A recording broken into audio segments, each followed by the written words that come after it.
Hello, this is video number 3 from Module 5, Extensions of Mendelian Genetics. In this video, we'll discuss 4 topics. These were all things that were not seen by Mendel, but were observed after his work was rediscovered. So these topics are incomplete penetrance and variable expressivity. And these are both about how a given genotype can produce variation in a phenotype. I have a couple of examples for that. Second topic is conditional alleles. Conditional alleles are mutant alleles that show different expression under differing environmental conditions. Usually that's under different temperature conditions. So I have a couple of examples of that. A and B I will discuss. Number C, or letter C on this outline, is in the PowerPoint, and you can look at it there. Third is sex-limited and sex-influenced traits. For these traits, the trait varies depending on the sex of the individual. And finally, there are sex-linked traits. Mendel didn't observe this, but sex-linked traits have a unique pattern of inheritance due to residing on the sex chromosomes. So let's take a look at incomplete penetrance and variable expressivity first. First of all, definition of penetrance is defined as the percent of individuals that exhibit an expected phenotype from a given genotype. So we're going to think about an abstract phenotype shown here as this dark green, and individuals represented by ovals here. And this top line is indicating individuals that are showing complete penetrance and invariable expressivity. Complete penetrance means that all individuals show the expected phenotype. All of them are dark green. And unvarying expressivity means there's no variation in the degree of green that's seen. The next line down is exhibiting incomplete penetrance. So some of the individuals in this population are showing the expected phenotype, dark green. Some are not. Penetrance can vary from very low to very high. In this case, it's 5 out of 9, so about 55%. Expressivity is the degree or intensity with which a particular phenotype is expressed of a given genotype. So this line is exhibiting variable expressivity. It's showing complete penetrance. All individuals are showing green, but there's a lot of variation in the intensity of the green. Light to intermediate to dark. The last line is showing a combination of both incomplete penetrance and variable expressivity.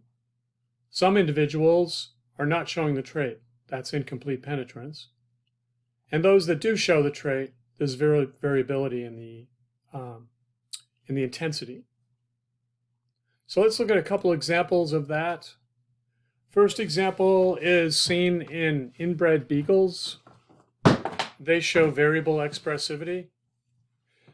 Inbred animals, or any organism that's inbred, is genetically, if not identical, very similar.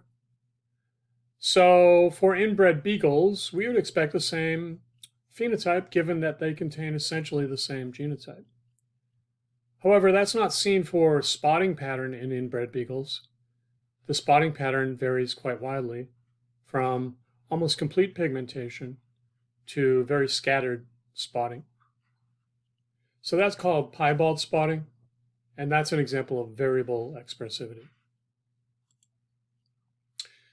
The next example is called polydactyly, and that's seen in humans and other mammals.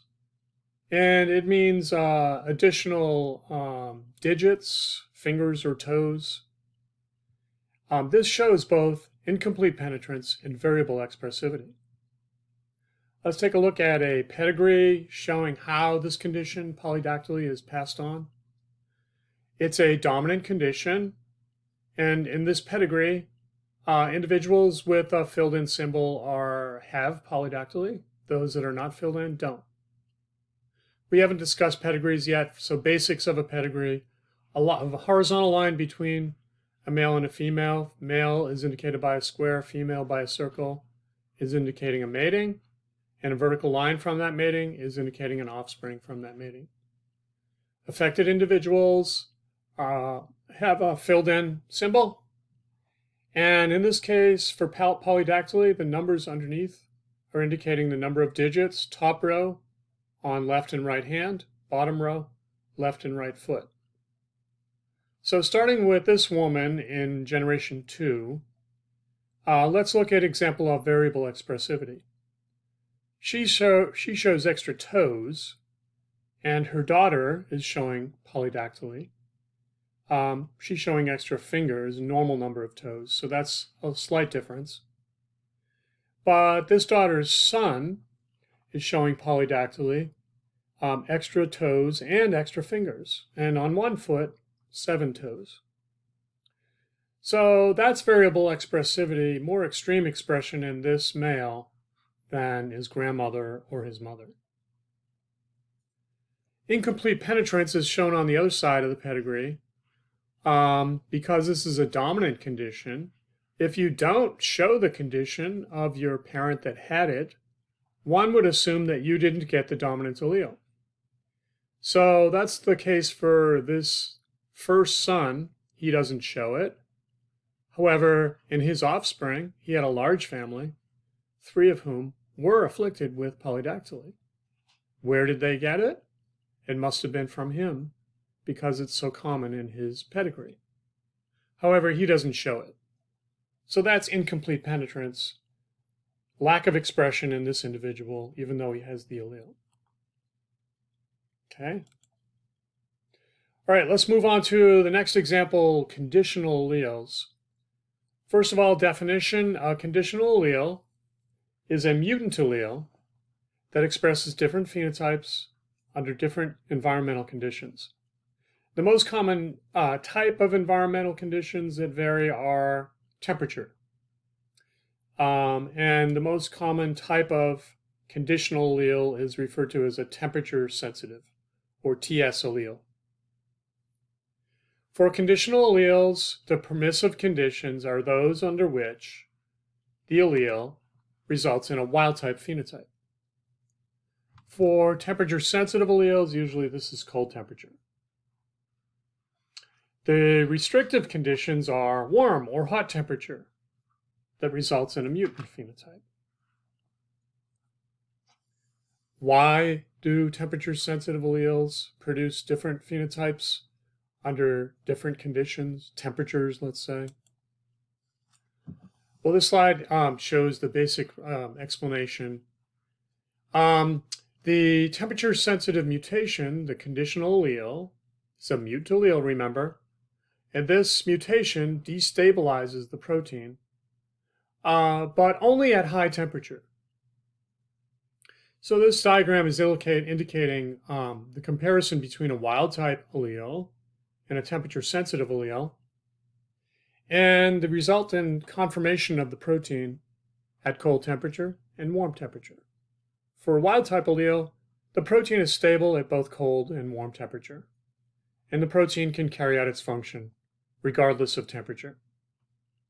For a temperature-sensitive conditional allele, there's a mutation, remember.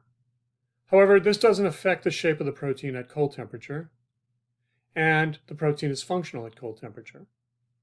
Only at warm temperature does that destabilize the protein, which denatures and is no longer functional, resulting in the mutant phenotype. Let's look at a couple of examples of conditional alleles that are temperature sensitive. One is a conditional allele that's fixed in Siamese cats. Siamese cats have this conditional allele, temperature sensitive allele, which at cool temperatures produces an enzyme that makes the pigment melanin, and that gets deposited in the fur. Well, certain parts of the Siamese cat, when it develops, when it first starts making fur and pigmenting the fur, the extremities, such as the tail and the tips of the legs, ears, and muzzle, are all relatively cold, cold enough to make a functional enzyme which produces pigment. As a result, those parts of the body are pigmented. The core of the body, the trunk, and the head are slightly warmer, just because of greater mass. And the temperature difference may not be huge, but it's enough so that at that temperature, the enzyme is no longer functional and no pigment is produced. As a result, those parts of the body are white. Another example is seen in Himalayan rabbits. Basically the same phenotype. As you can see, pigmentation of the tips of the ears, the muzzle, and the legs. They're all showing black pigment, whereas the trunk of the body and the head is white. So that's typical phenotype seen for Himalayan rabbits. And in the Himalayas, the temperatures are pretty cold. And that's the classical phenotype that's seen. However, you can do some experiments with Himalayan rabbits, and the pigmentation develops only after birth. So if you rear them at cold versus warm temperature, say Bangor, Maine during the winter versus Cuba in the summer, in Bangor you'll see the typical pigmentation pattern because the extremities are still going to be cold enough to show an active enzyme for pigment synthesis. But if reared in warm temperature, even the extremities are warmed up, and so the enzyme is not functional, and the animal is completely white. Here's another experiment you can do. You can take an animal even after it's grown and made its own pigment, and you can shave a bit of fur off the back of the animal where it's normally white, and as it regrows, it can incorporate pigment if it's available and it's made. So if you shave off a bit of fur, a patch of fur on the back, and strap on an ice pack, and then let it sit for a period of time long enough to allow the fur to regrow, you take off the ice pack, you'll see that the fur that's regrown is black. It's pigmented. And that's because it regrew under the cold temperatures that permitted synthesis and deposit of melanin. So that's kind of a cool experiment that you can see the actual, temperature-sensitive allele in action. All right, let's talk about another example of an extension of Mendel, sex-limited and sex-influenced traits. For these traits, they're not sex-linked, but the expression of the traits is influenced by the sex of the individual. Obviously, Mendel didn't see this because pea plants don't have sexes, but when inheritance started to be studied in animals that do have different sexes, this was discovered. So the difference between sex-limited and sex-influenced is sex-limited traits are only expressed in one sex. For sex-influenced traits, the trait is expressed more pronounced in one sex than the other. An example of a sex-limited trait is a feathering pattern that's seen in chickens due to a single gene called the H gene. In some strains of chickens, the H gene is present in homozygous form, little h, and both males and females have the same genotype. So, even though they have the same genotype, the H gene controls the feathering pattern, which displays a different phenotype. In males, the roosters or the cocks, they have a feathering pattern called the cock feathering pattern. whereas in the females, the hens, that's not seen. This slide shows the cock feathering pattern, really long tail feathers, neck feathers, and here is the typical hen feathering pattern, basically short feathers throughout. Sex influence traits, an example of that is pattern baldness in humans. In sex influence trait, the trait is more extreme in one sex than the other. Pattern baldness is more extreme in males than in females. The basic phenotype of pattern baldness shown here. So it's a strip of scalp running down the midline where there's very few, if any, active follicles. In males, typically fewer active follicles. In females, it's basically a thinning of the follicles. Okay, so this graph or this chart, table, whatever you want to call it, shows the genotype of the gene that determines pattern baldness, called the B gene. This is an autosomal gene, and here are the three different genotypes of the B gene, and whether pattern baldness or not will result. In males, having one dominant allele produces pattern baldness. Only homozygous recessive are not bald. In females, only homozygous dominant show baldness. So there's a difference in genotypic expression of the phenotype for the heterozygote. Even for those that are homozygous dominant, the degree of expression is more pronounced in males than in females. So that's a sex influence trait. The degree of expression is more severe in one sex than the other. For both sex-limited and sex-influence traits, the main difference is the sex hormones that are different between the sexes are somehow influencing expression of the trait. All right, last example of an extension of Mendelian inheritance for this video is sex-linked genes. Sex-linked genes are genes that are present on the sex chromosome, in humans, the X chromosome. Mendel didn't observe this, obviously, because pea plants don't have sexes. This was first observed in Drosophila by a Drosophila geneticist named Thomas Hunt Morgan, when he discovered in his lab a fruit fly that had an abnormal eye color phenotype. White-eyed. He found a white-eyed male fly amongst his lab population of normal brick red eye color. Two things he did were to carry out crosses to investigate the basis for this mutant phenotype. And there were two key results that he saw that were vastly different from what Mendel saw. For one, he saw that reciprocal crosses produced different results. That was not seen by Mendel. And for one particular type of cross, in which he crossed a mutant white-eyed female to a wild-type red-eyed male, he observed what's called crisscross inheritance.